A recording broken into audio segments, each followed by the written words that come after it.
And speaking about, around issues around government, there have, of course, been some recent social media spats that we've seen, and it seems the social media conduct of the newly appointed ministers will now have to be in line with the social media policy.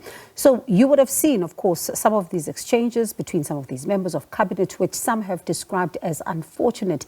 And is the social media policy a step in the right direction, or is it too stringent? Let's speak to Tshepo Matseba, who's the Managing Director of Reputation First. Tshepo, thank you so much for your time this evening. And let's just start here. Is the social media policy a good idea? Yeah, a social media policy is a good idea for everyone. I say it includes you and I. Whenever we are engaged or involved in an organizational activity, we ought to be guided by some principles. And those guidelines help us to conduct ourselves, but they also help us to make a distinction between our personal issues, our personal decisions, our personal opinions, and the position of the organization that we represent. And now when you look at the discussion we're having right now about ministers and perhaps their deputies, here we're talking about making a distinction between your political views when you were representing your party during campaign, during the manifesto, and your current role as a driver of services and the delivering services to the citizens of the country. And to do that, you have to separate those two. But importantly, you have to separate your personal political views about issues and the position of government on an issue. And I mean, a few examples. I mean, if you look at South Africa's position on Israel and Palestine, and the South Africa's position on Ukraine and Russia, and South Africa's relationship with China, and South Africa's relationship with the US, none of those policies from a foreign policy perspective have changed. And so when you are in government, you've got to at least toe the line and understand that the position of the Republic of South Africa is different to that of the position of your organization, which may be the Patriotic Alliance, the ANC, the EFF, or the Democratic Alliance. How easy will that be, will that be able to be done? Because, as you say, these individuals come from different political parties with different positions and different ideologies in some of these cases. So how easy will that, be?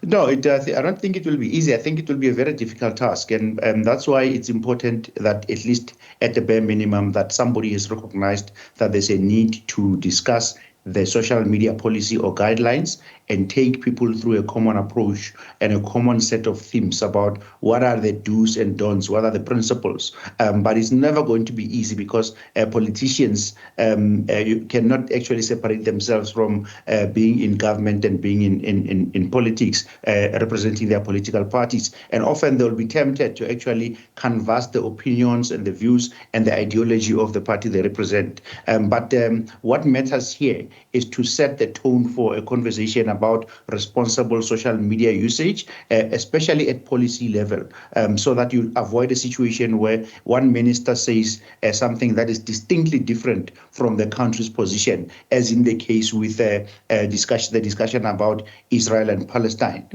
where one minister may believe that the position of Israel is the correct one, but what is South Africa's position? And South Africa's position has always been for this two-state type of arrangement between Israel and Palestine. And that will always be the case unless something else happens. But the position of the government now, that's what the position is. And it's going to be tough because you also have the political principles. If you look at the the big parties, the Democratic Alliance and the ANC, you've got the federal chairperson of the DA on the one hand in the Western Cape, Helen Zille, saying one thing. And then you've got the ANC Secretary General saying another. And they are the ones who deploy these ministers, these deputy ministers to different roles through this government of national unity. It's going to be very, very difficult. But I think as a minimum, at least, to start the conversation, I think it's a step in the right direction. And as you say, coherence is important because you and I have had conversations about different positions and so many things and how this could be damaging, particularly to the image of the country. But there's also another question that arises when you think about, social media policies. I'm sure you've seen this because various organizations contend with this. When is it censorship?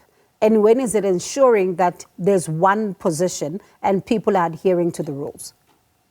So it's censorship when you say that you can't post between this time and that time. It's censorship when you start telling people that these are the list of topics not to touch. These are untouchable, and that you give people heavy penalties for merely communicating, especially because it actually becomes a problem when it infringes on freedom of expression.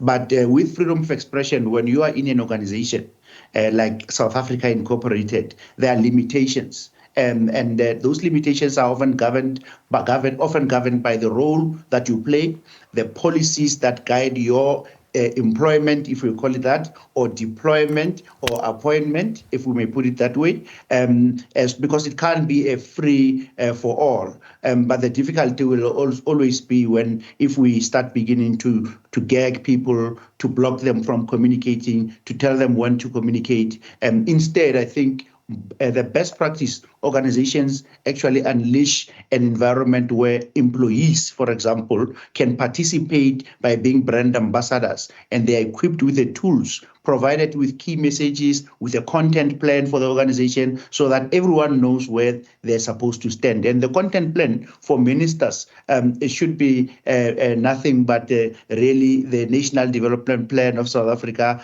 and the various annual performance plans, the business plans of the various departments, the entities that they represent, so that there's little deviation from understanding that in the context of this, I'm actually giving a service to the public, and therefore I can't say, because I was appointed yesterday, the next day I say, well, I'm going to stop all the blue lights. Without understanding the context and without consulting with my colleagues at perhaps the cabinet lekgotla. And so all of these are within the realm of a functional public service, of a government. But as we see in other countries, if you look at what happens in the US, I mean, it is a difficult environment to manage. Yeah. But at least at the minimum, as I say, we expect that ministers and the leaders and the political leaders are open to being sensitized